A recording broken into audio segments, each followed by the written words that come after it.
For your teammate to get hurt, I've said before, you know, I feel really bad for Carson. I mean, we're tight in that QB room. But then when you don't really know what's going to happen. You start taking reps. It's been a while. You go through the human emotions. I don't care what you've done in the past or what I've done in the past. It doesn't matter when you step on that field. It's a new day. So it was really just dealing with the emotions, prepping as hard as I could, and then realizing I'm not alone. I have great teammates out there. All I have to do is spread the ball around, lean on them, stay in the moment, and we were able to do that tonight. It's a huge win for us. All right, Chris Canty, let's break this down a little. How did the Eagles do it? How did they pull off an upset without their quarterback on the road against this Rams team? A couple of things. Number one, I thought that Sean McVay got away from his running game and Todd Gurley. Now, I know he had the knee injury in that game, but, I mean, just 12 rush attempts from Todd Gurley. Does Todd Gurley look the same to you? Because to me, and I also take in consideration the lack of attempts. Sometimes when you have a star player like that, the team knows he's hurt, so they don't give him the ball.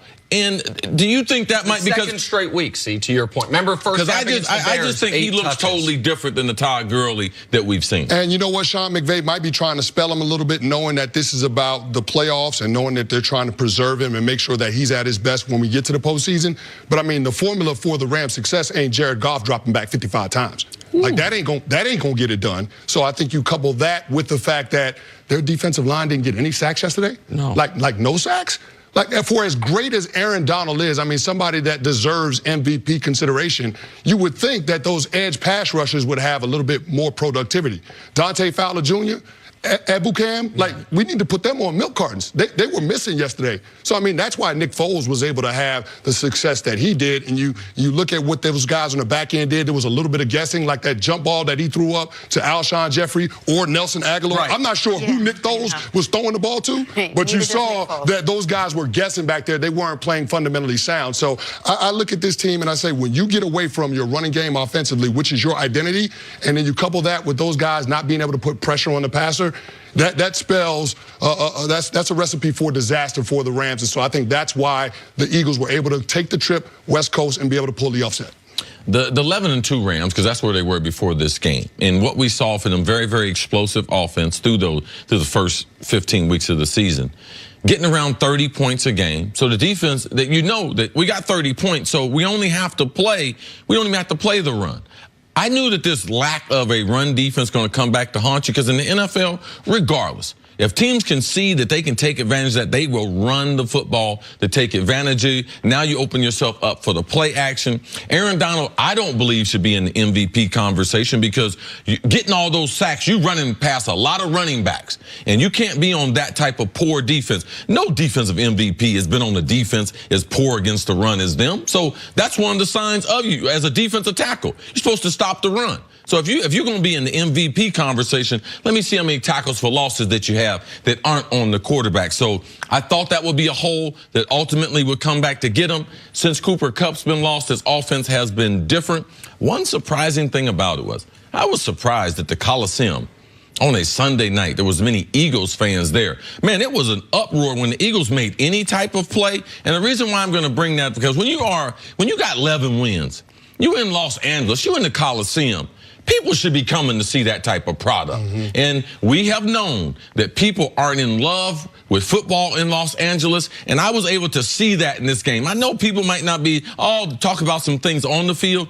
Well, that to me led to the Eagles being able to, the momentum they had, being able to play to their fan base. It led to them, the Rams, not being able to mount some type of comeback, and they're the #2 seed. I'm worried about that. I'm worried about a team coming out there in the wild card round or the divisional round having no home field advantage. That to me would be a problem. To your point on home field advantage, I wish I remembered who it was, but one of the beat writers covering the team tweeted during the game that during the Green Bay home game, the Kansas City home game, and now the Philly home game for the Rams, they all felt to the writer like they were at a Super Bowl, because it felt like it was about 50-50 as far as crowd support.